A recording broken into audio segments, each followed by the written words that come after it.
You're listening to Overdoing It, the Rhode Island Library podcast.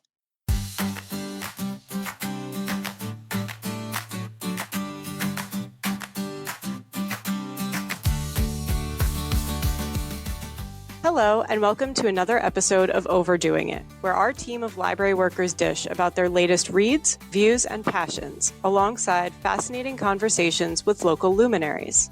I'm your host, Lauren Walker, Director of the Coventry Public Library, and my pronouns are she, her.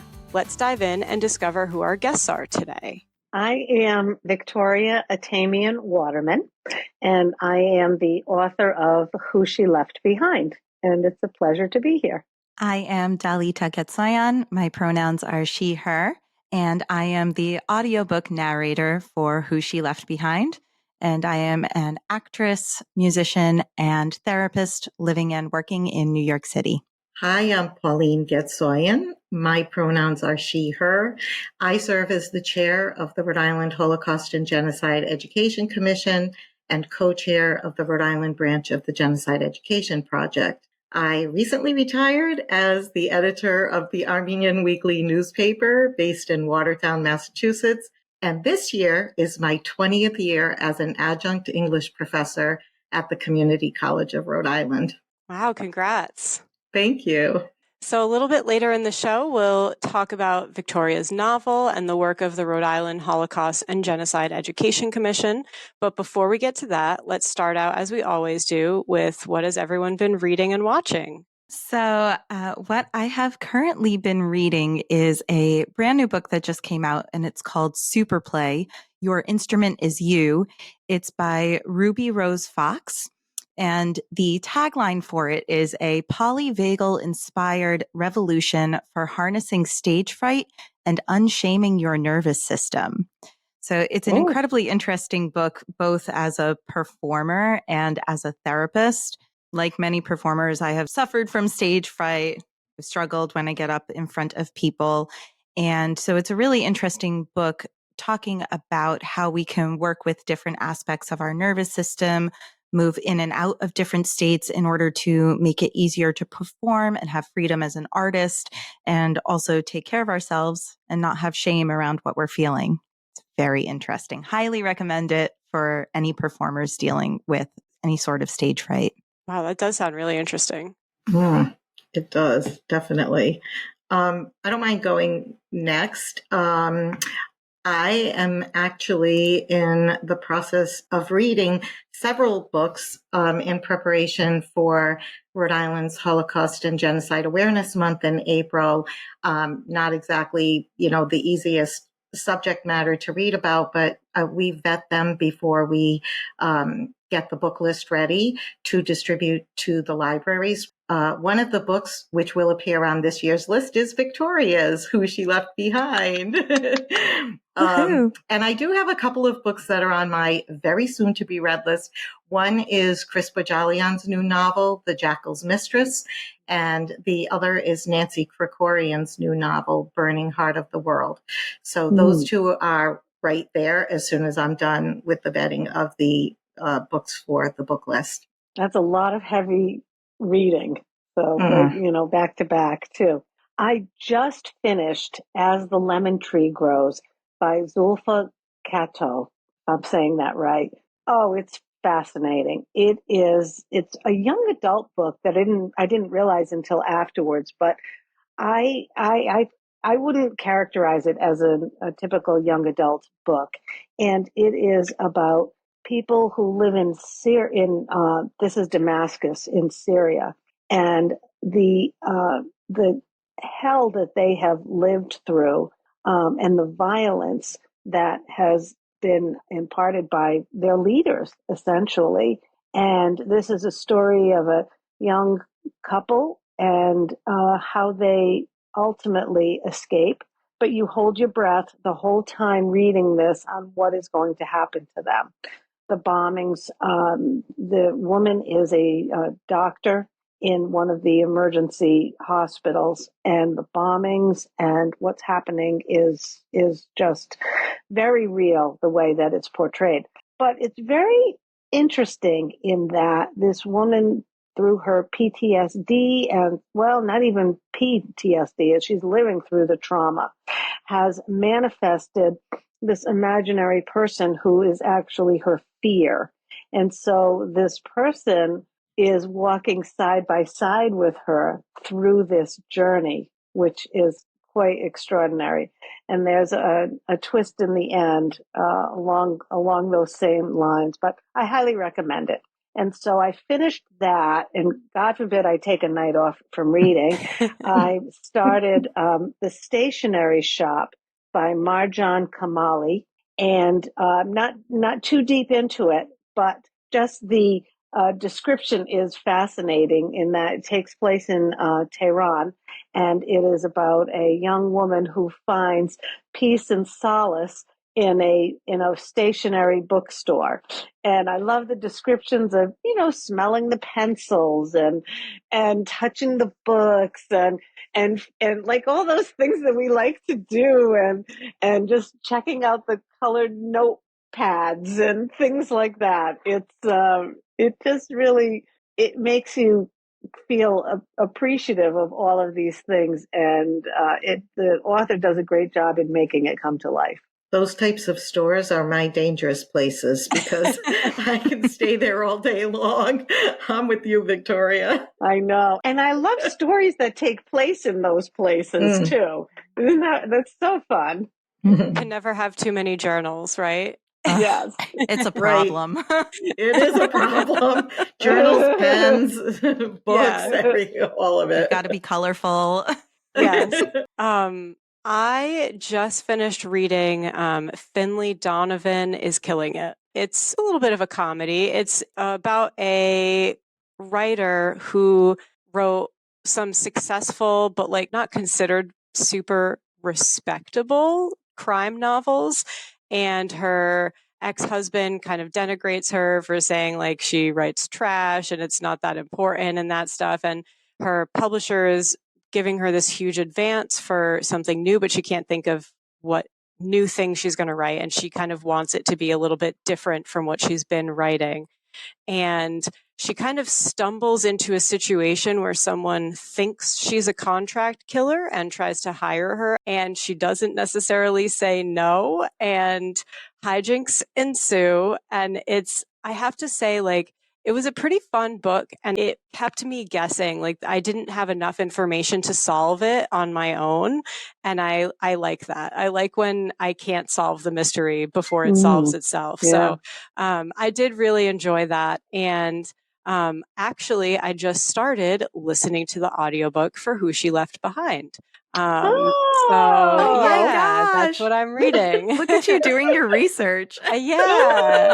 So I'm like probably about halfway through it, but I am thinking, like, for all of our listeners, hopefully they will also read the book. I think it would be a great book to like physically read while listening to the audiobook, because there are a lot of like Armenian and Turkish words in there where like I'm listening to it, so I'm hearing them, but I wouldn't be able to tell you how that word is spelled. Whereas I feel like if I were reading it and listening to it, I would learn that word. So that's my recommendation to our listeners. That's great feedback, Lauren. Thank you. It sure is. Yeah, you're welcome. That is something interesting to think about. Being the narrator of the audiobook, I put a lot of time and effort and at times research, because I don't speak Arabic, I don't speak Turkish. I have spoken Armenian and English, of course, but I put a lot of time and effort into learning how to say those words. And I think that's a great idea for listeners to be able to see how they are spelled too and learn a little something about it in context. Yeah. And is anyone like watching anything right now that they're super into? Yeah, I'll share the most recent film I saw in the movie theater was called Between Borders. It was a very limited run. It only was out for, I think, 3 days in the movie theaters. And it was such an impactful film. I felt it was extremely timely. It addresses the plight of so many displaced people that are in the world nowadays, while focusing on the experiences of an Armenian family who were forced from their home in Baku, Azerbaijan, at the beginning of the 1990s during the pogroms. I feel like it's a must-see for people to understand what displaced people experience, both physically and psychologically. And they did a really outstanding job of presenting that in the film. So I really wanted to share that film because if you have an opportunity to see it, I believe it's coming out on digital at the beginning of March. So if you see that happen, I highly recommend watching it. It's such an important film, especially these days, I think. I am on the Severance bandwagon. If anybody out there has been watching Severance. Oh, is the new season out? Yes, it is. Okay. But what's really funny, and this is the funniest thing about it, is I have seen more of season 2 than I have of season 1. Oh, really? My partner is very into the show. He loved season 1. And so he started watching season 2, and I happened to be there, and I immediately became hooked. It is so thrilling, and there's so many questions that keep coming up, but the concept of it is really interesting. It is this exploration of what happens when we truly fully separate our work persona and our actual persona in the real world that we live in. I think it's going beyond that. I think it seems the show is really taking a very deep dive here, but I love it. I need to go back and watch more of season 1 so I can understand the whole thing. Yeah, I think I watched the first season in like a day or two. Like I just blew right through it because it was so like gripping. Every episode had me like I needed to see what happened. So I'm glad that the next season is out. I'll be binging that next. Yeah, it really keeps you on the edge of your seat. And they are releasing only one episode every week. They're doing it the old-fashioned way, is what I will say about that, where you have to actually wait until the next week to watch the next episode, which is adding, I think, to that heightened excitement and that anticipation of what's going to happen next in the series. So that's on the TV side. And then, of course, being in New York City, I feel very fortunate to have the luxury to see a lot of plays and musicals and things like that here. And one that I really wanted to talk about that I think is kind of in line with this episode of this podcast is that there's a new play called English. It's by Sanaz Tusi, and it takes place in Iran, which is why I think that it's similar to what we're talking about here. And it's all about this class of students who are studying for the TOEFL exam, which is the English as a foreign language exam for maybe people who are trying to go study in a different country or spend time in an English-speaking country. It's this beautiful exploration of how different individuals relate to language, the language that they speak, languages that they are learning. It's about language and identity. Oh. Yeah, exactly. It's perfect. It fits so well with what we're talking about today, especially considering we were just talking about the use of Armenian words, Arabic words, and Turkish words in Who She Left Behind. And I think Victoria's choice to do that was very interesting and very powerful in that novel. So if anybody finds themselves wanting to see a play, highly recommend that you check out English by Sanaz Tusi. I could go on and on truly about a lot of the shows out there right now, but those are the two that were at the top of my mind. That sounds really good. I recently watched the 888, which was a fabulous movie, and it goes back to World War II, and that this was the first all-women's Negro, which is what it was called at the time, battalion in the Army, and they were given an impossible mission. Literally, they said they're not going to do this. This is absolutely impossible. And you really sat at the edge of your seat because you were cheering and you were rooting for this group of people. And I won't tell you how it ends in case you haven't seen it, but it is a story of resilience. It's a story of triumph. I can tell you that. The character development. I mean, you fall in love with all the characters, even the annoying ones. Who comes through at the end, right? I agree with you, Victoria. 5 stars. That means that it's got good acting and good writing. If you fall in love with all of the characters, even the annoying ones, that means that they've all done their jobs for sure. And then at the end, I love movies when at the end they show the real people, because this was based on a real story. And oh my gosh, one of the women, of course, in the movie, she was this young, beautiful woman who was wooed by one of the army privates as well. And so, I don't want to tell you because I want you to watch it. But you will you'll see the people at the end. Either a lot, one is alive, but a lot of photos and what they looked like. And I highly recommend it. 5 stars for sure. And it's on Netflix. Yeah, same. Such a good movie. Such a good movie. By the way, Between Borders, they also have the real people at the end of the film. I agree with you, Victoria, to add something extra special when you get to meet the actual people. Yeah, it also saves me the Googling that I would do otherwise. Absolutely. I always find myself, like when I've watched The Crown in the past, like I'm like, wait, what did that person actually look like? So and true. I just want to know. Yeah. So true. So my husband and I have been on like a 80s, 90s feel-good movie kick. And the last one we just watched was My Big Fat Greek Wedding, which was just like, I mean, it might be a perfect rom-com. Big fans. You do realize, Lauren, you're talking to like 3 people who probably all resonate with that movie incredibly. I remember going to see that movie. I don't know how old I was, not even 13 maybe. And sitting in that movie theater with a bunch of Armenians, and Armenians and Greeks have a lot in common. So watching that movie on the big screen, and it was one of the first times I remember seeing really myself and the life that I knew represented on the big screen. So talking about representation and storytelling of different cultures, I love that you brought that one up because it is so incredibly meaningful. And I have a funny story about that movie.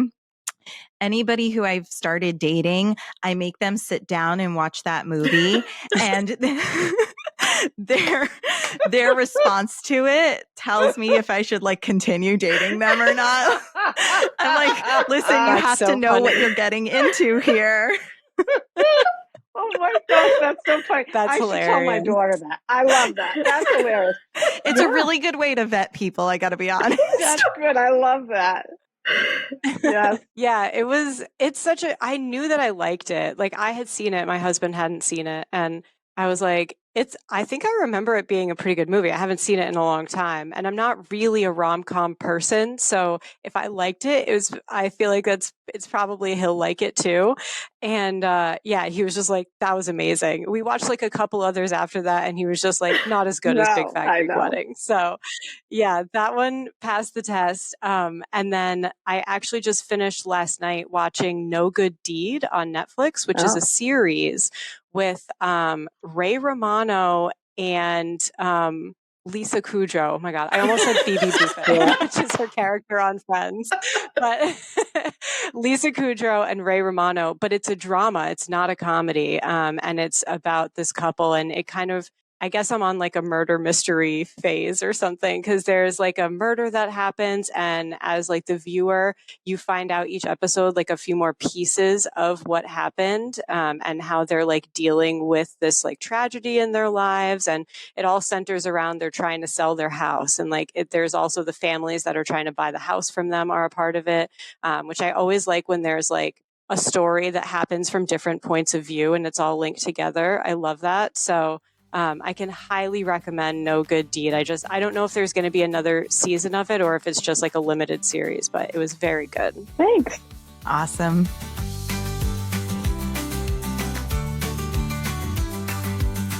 So speaking of what we've been reading, I know I said what I've been reading is partially Who She Left Behind. Victoria, do you want to tell us about the book and what it's about? What led you to write it? Sure. I'll tell you a little bit about it, but not the whole thing, so that listeners will hopefully read it. But I can tell you it's based on my own family's story from surviving the Armenian Genocide and coming to Rhode Island and Massachusetts and starting new lives. There is a lot in the book about Rhode Island and Massachusetts, which is so nice for local readers to recognize some of the places and that are still here, but many are not. But people will reminisce about those and think fondly of them as well. And I can tell you it starts and ends at North Burial Grounds in Providence, Rhode Island. And what led me to write it was that I've always wanted to write a book. This was on my bucket list, and I knew that someday I would write a book. And I knew it would somehow be my grandmother's story, but I didn't know much more than that. And I also knew that it would come to me when the time was right, and I would find it. So my husband and I inherited the task of visiting our dead relatives' graves. So there's one in every family, and that's us, right? That's us.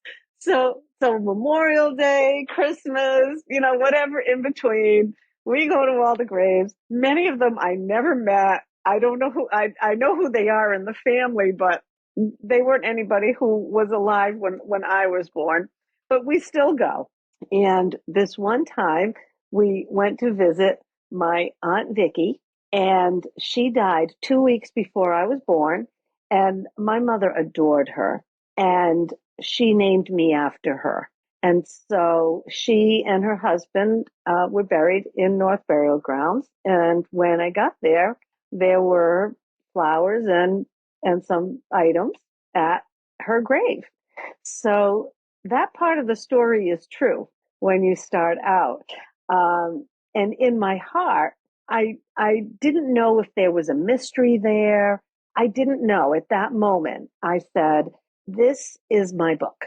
Who left those flowers? And I took it and ran with it. So many years later, so that germinated in my head for probably 8 years. And then they say, when the time is right to write. And that came around. I'm semi-retired from my job. I'm just doing some part-time work now, but I had a long-standing career in business, but more recently running a nonprofit in Worcester, Massachusetts that empowered girls. So that's always been, and empowering women and advancing women leaders has always been a thread in my career and in my passion. So it was important for me to get that message into the book as well, because although there aren't a lot of historical fiction books about the Armenian Genocide or Armenians in general, there are some. And so many of our stories are very similar. I had to think about how this was going to stand out. And so I used my passion, and that became my voice in telling my family's stories. So the book focuses quite a bit on the women leaders, I'm going to call them, who saved lives, who are not given the credit that they were due. There are stories that haven't been told enough. And whether it's the women themselves, when they came to new lands and reconstructed their communities and their lives and kept the Armenian culture, going, or the women missionaries and helpers that were historically, not given as much credit. So my goal was to shine the light on many of those stories as I told the story. It also is not a story of hate. If you want to read about hate, there are many books about hate, but I did not want this to be about that. If you want to read about the gore, about the genocide, this is not it. I am truthful in this book, very truthful. There's no fluff. I mean, it's history. This genocide happened and the atrocities were real, and I addressed them. I wanted to focus more on the resistance and not the victimhood, but how they triumphed and how they survived was part of my story. But there is no hate, but you will find hope. You will find hope. That's a very good way to put it. And I haven't gotten to the end yet, but I have an idea. But I was wondering if the person who left the flowers in the book, is that like a real life story to your family, or is that something that you came up with to tie some threads together? Oh, Pauline and Dalita, should I tell her? I'll tell you. I think you have to. I have to tell you, I do a lot of book clubs and book events. My favorite is doing a book club when everybody has read the book, because then my first thing is, do you want to know what's real and what's not real? And I'll ask them to guess on what was real and not real. And this is what tells me that I did a good job with this, because they don't always get it right on what was not real. So that is amazing to me. But I will tell you that the person who left the flowers is a fictional character. Okay. Yes. But I really did find flowers at her grave. That was real. And the rest of it, for the most part, was, but anything having to do with her daughter. But the research that went into this was quite intense, because there's a responsibility as a historical fiction writer that when you're speaking about history, you've got to get it right. Now, there were some stories in there. There's so many. My aunts did come over as picture brides, and I told it through the lens of things I heard. Now, did my aunts tell it exactly as it happened? Probably not. But to me, that's about as accurate as you can get, because I heard it right from their tongues. So that's pretty accurate. The story of the snake coming out with one of them singing, that was all true. I heard all of those kinds of stories. Wow. But everything having to do with the daughter, the rescue home from Karen Jepp, I became a student of Karen Jepp. I studied her intensely. And frankly, she became my idol. The more I learned about her, the more I just loved her and adored her. And so that became really another side story for me. But I wanted to use this opportunity. Who left those flowers could have been anyone. And I wanted it to be about a woman and a mother and daughter, and that relationship. And like I said, highlight the females in the story. Yeah, absolutely. And Yes. for the listeners who have not read it yet, do you want to just say who Karen Jepp is? Karen Jepp was a Danish missionary, and she was passionate and empathetic for the cause. She ended up in Aleppo, and some of this was through the Near East Foundation and other supporters who funded these rescue missions. And she started a home. But what makes her so extraordinary is that she went out and she found these maids, many of whom were tattooed, which meant that they couldn't easily escape. And frankly, they couldn't easily find a future. They were ruined. And she would find maids and look for them, at water sources where they came to get their water, and had so many covert operations to rescue these women. She went out and found them and brought them. And once she had them, she provided rehabilitation techniques. And she chose to work on needle lace that you read quite a bit, as well as other textile and sewing and so forth. But she leveraged the reputation that the Armenians had for this craft, that it was good quality, and that people would pay for it. So she invested in the finest materials, in the finest threads. And then she would go out and frankly, deal with the devil. And she would go out and work with, Muslims and so forth, and sell them the goods for top price so that she could keep this rescue home going. So she, she of course had empathy, and I don't want to say she didn't coddle them, but she rehabilitated these women, and she found ways to sustain them long after the rescue home closed and so forth. That's incredible. And Dalita, what was it like narrating the audiobook for this? It was an amazing experience for sure. For many of the reasons that Victoria has mentioned, the fact that the book really centers women was a huge aspect of it for me, a huge honor to be able to tell those stories. For me, it was very fun because my own family grew up in some of these same neighborhoods and some of these same communities. So this is actually the first audiobook I have ever narrated.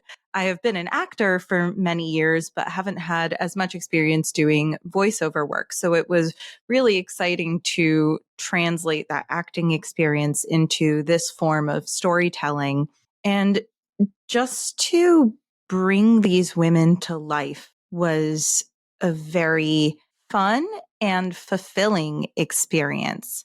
To be able to try and give each of them a unique voice, to give them different voices at different parts of their lives, and in different circumstances was deeply meaningful for me as well. But there were also some times where it was a little bit difficult. There are definitely some parts of the book we are talking about the Armenian Genocide. So there are parts of the book that do get a bit heavier that are, like Victoria was saying, it's not filled with hate and it's not incredibly gory, but there are some parts that are more graphic. There are some parts of it that brought a lot up for me as an artist and thinking about my own family stories or stories that I heard from people growing up. And so there were times where I would have to take breaks or even re-record a few sentences here or there because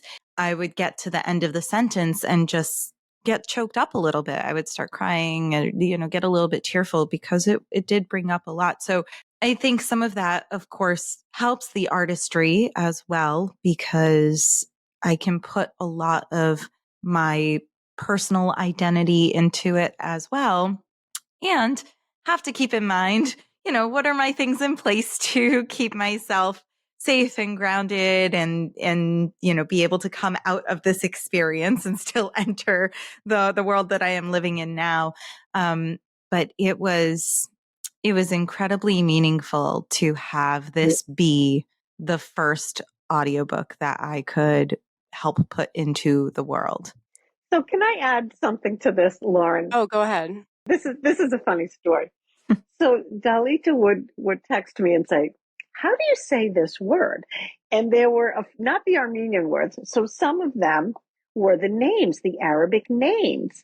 And it wasn't until that moment that I realized I have no idea. I picked them because I've never said them. I have never verbally said these names.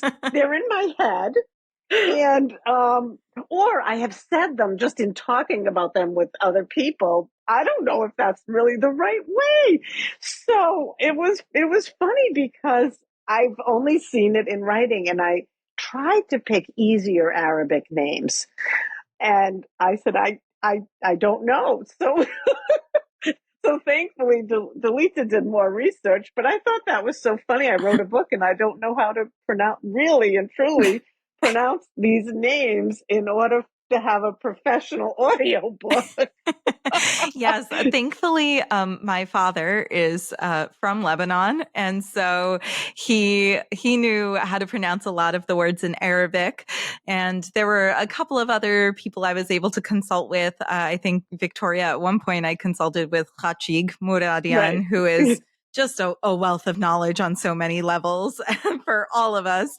And also YouTube was really helpful Or Google Translate even a couple of times was really useful for that. But, I think being able to also wrap my mouth around some of those words is another thing that adds to creating the environment of the story when you are taking it from the page and putting voice to it. It adds that other layer of really immersing you in this world. And so I think that from that standpoint, it was really powerful to have that language and the variety of language in there, because the reality of the situation at the time was that a lot of Armenians had to learn to speak Turkish because of living in the Ottoman Empire. Sometimes it wasn't safe to speak Armenian, of course, but then the points when you choose to use the Armenian words and what that means in this story without giving too much away was also a really interesting component of it for this world building aspect and immersive aspect of it. And I knew it was important to have a narrator who could pronounce the Armenian words, not so much for the readers who don't know Armenian, but I can tell you that if Armenians are listening to this and they hear the word maidig or heidig, mother or father, mispronounced, they're not going to go on. They're going to stop and say, it would be really distracting, honestly, as a very listener. Distracting. Yeah. So it was very important to have a narrator who could pronounce those Armenian words. And I listen to a lot of audiobooks. I'm constantly on the subways and buses here in New York. So I'm always with my headphones in, always listening to different books. And there have been times where I found it really distracting when I knew a narrator was pronouncing the word incorrectly, and also have heard how much it enhances when the narrator knows how to pronounce the words correctly. I think at one point I was reading or listening to The Kite Runner, and the narrator did a fantastic job of saying all those words correctly in that book. And it really enhanced that listening experience for me. So I wanted to make sure that I could incorporate that into this experience as well. Similarly, with giving people different voices and understanding how they might, even their physicality. Sometimes when you're doing voiceover work or audiobook work, you find yourself in certain physicality to help produce different sounds too. So sometimes I would find myself sitting in different positions to bring those people to life too. Oh, cool. Yeah. That's cool. Yeah. When I found out Victoria was having Dalita do the narrating, the audiobook narrating, I thought what a fantastic partnership, and how meaningful it would be for Dalita to do this book as her first audiobook. And then also what a wonderful sort of connection between Victoria and Dalita that happened during the process as well, which was really exciting for me as an observer to see and to hear about. Not at all as my mother. That had maybe a little something.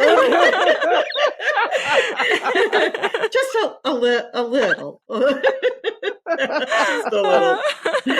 And Victoria as a friend, oh my goodness. Yeah, what a gift. Nothing wrong with being a proud mom. Nope. Also, I do think it is like a perfect partnership. I don't know if this is everywhere or just in the library world, but we describe like a book that's written by someone who's like speaking from their own culture that's represented in the book as own voices. And I don't know how common it is for the audiobook narrator to also be like an own voice for that. So, I'm sure that there are plenty of narrators who can do words in other languages that maybe are not connected to their own personal background or heritage. So I think it's nice that like the author and the narrator are own voices in that category. Oh, that's great feedback. That's very interesting. I agree completely, Lauren. Yeah. I've had people say to me, "Are you going to do the audio?" Like, are you nuts? I said, I don't think I could listen to myself for, how many hours? I don't even know how many hours this would have been. I don't think I could listen to myself talk that many hours. And I said, no, that's not my strength. That is not my strength. People say, oh, but it's so nice when the author, reads it. I said, listen, I can read a few pages at a book event. That's it. So that was not a consideration for me, but people did ask. When it's a memoir, I really like when the author is True. narrating it. But I Yes. don't think when it comes to fiction, it's quite as important for the author to do the narrating. And especially when you have a narrator who can do like the voices and pronounce the words and everything. I think it worked out great. Segue onto the Rhode Island Holocaust and Genocide Education Commission. Can you tell me a little bit about the work there and what different resources are offered? Sure. So the commission, the Rhode Island Holocaust and Genocide Education Commission, was established in 2021 to support the law requiring the teaching of this subject matter in Rhode Island schools. So our mission as a commission is to, which I just love saying, by the way, our mission as a commission is to empower our educators and their school communities to integrate learning about the Holocaust and other genocides as integral parts of their school cultures and studies. So this includes overseeing the Holocaust and Genocide Awareness Month that I mentioned before. It happens each April. And also providing resources and professional development for teachers so that they can incorporate these topics into their curricula. And as far as the resources that we offer the book list, as I mentioned earlier, which will be going out to the state's libraries. We also offer programming through the libraries each April, and that list is going to be going out within the next week.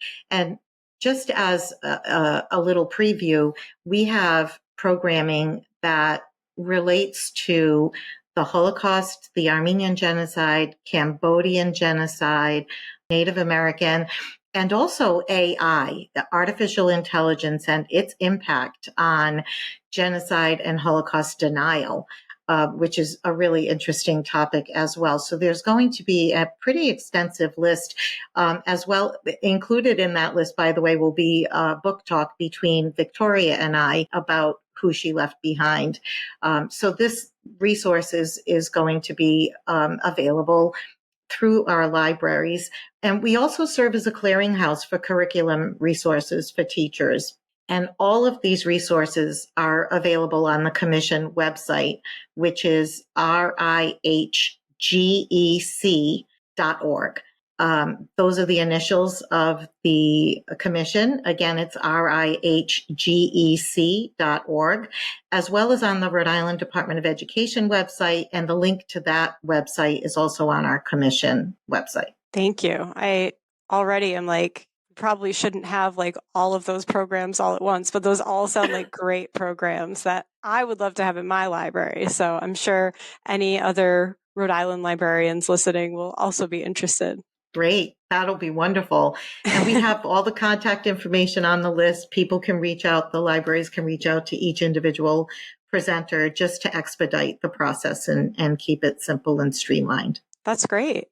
So for all of you, if you could have listeners take one thing away from this episode, what would you want that to be? I would want the listener to take away the critical importance of our libraries as both a place for our community interaction and for learning. Read the books, go to the programming, be a lifelong learner, be an upstander, not a bystander. Speaking to what Dalita said earlier and Victoria, reading, listening, learning, hopefully lead to a more empathetic, understanding, and kind society where crimes like genocide no longer exist, or at the very least are minimized and fought against rather than sort of observed, as well as all the resources available right here in the state of Rhode Island, both through our libraries and the Rhode Island Holocaust and Genocide Education Commission. Echo all of that. And I would say the one takeaway is listen to, witness, consume art and information in all forms, but especially art that maybe you would not have necessarily been exposed to in your everyday life, and be mindful as you are engaging with these art forms to let yourself really take it all in so you can learn and maybe discover new ways to respond to your environment and people that you come across. I would like to see this open conversations, and and once people hear this, really talk about it. Talk about it the next day at work. Talk about it at dinner with your families. Explore the books, everything that Pauline said. And, I can tell you as an author, there are many ways that you can support a book in aside from buying a book. But one of the things that I tell people is ask your library to carry the book. Because if we could imagine if every library had one copy of this book, then access to this story would be available to everybody. And talking about the stories and creating that curiosity, I think that all of that can go, a very long way. I've had people come to book talks and say they bought a copy for themselves and they're buying one for their library. And I'm in awe of people who do that. I think that's absolutely fabulous. But you don't even have to. You can request from your library to carry it. And that's a great way of not only getting access to a copy for yourself, but to everybody else who is interested in this story and might not know about it and might stumble into it. Wait, on that vein, can I add one more thing? Yeah, absolutely. For any politicians, policymakers, I don't know if this is a problem in Rhode Island, but it was in New York City recently. Keep funding libraries. If you want to contribute to a better society, if you want to contribute to helping the people that you are supposed to be serving, if you are a politician, keep funding libraries. So important, so many resources, and thank you. Applause, applause, applause. Absolutely. Yeah. Keep funding libraries, keep writing books, and keep reading them. Lauren, Dalita stole your thunder for your ending. Oh, I'm so sorry. No, not at all. I meant that to be funny. So many people have heard me talk endlessly about libraries. So it's actually great when a guest does it, because then it sounds a little bit more genuine, probably. So we wrap up the show with a segment called The Last Chapter, where we talk about a library or bookish related question. And today I wanted to ask, Who She Left Behind provides important Armenian representation and awareness of the Armenian Genocide. Other Armenian Americans can see themselves in the book, and everyone can learn something from it. So is there a book that you've read that had a similar impact on you, something that you really identified with or learned something from that really stuck with you? I'm going to go back to childhood rather than one that I read as an adult, because there are many. And probably I will mention this one just because it was probably the first historical novel that I read related to the Armenian Genocide that had a real impact on me, and that was The Sandcastle Girls by Chris Bajalian. And that was really important as, again, an Armenian American granddaughter of Armenian Genocide survivors. So that was one. But as a child, Little Women was probably one of the most meaningful books for me as a young woman, as a young adult. So many of the characters resonated in different ways. I think for me, as a child, I would say The Secret Garden in third grade. That was the catalyst for my love of reading. And I remember, I remember a story. It was for, I don't know, a holiday, and all I wanted was a plastic index card box and index cards. I remember going to Ann and Hope. Remember Ann and Hope?